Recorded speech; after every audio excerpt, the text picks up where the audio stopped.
मियाँ मोहम्मद नवाज शरीफ साबिक़ वज़ीर-ए-आज़म मियाँ मोहम्मद नवाज शरीफ को शहजादा गुस्ताफ़ साहब ने इन्हें 15 बार शिकस्त दे दी है।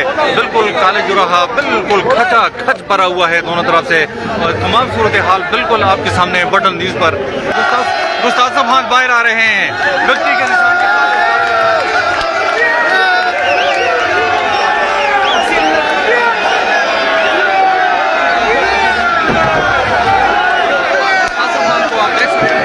सामान का आप देख सकते हैं।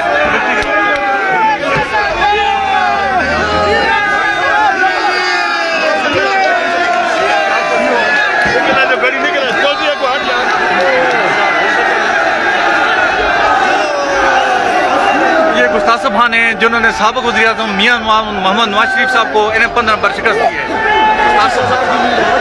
25,000 की लीड से ये 25,000 की लीड से शहजादा गुस्ताफ़ साहब जीत चुके हैं। हमने बहुत बड़े बंदे को शिकस्त दी है इंशाअल्लाह और ये गुस्ताफ़ साहब खानदानी बंदा है, इसने हमारे पाकिस्तान के लिए बहुत कुछ करना है इंशाअल्लाह।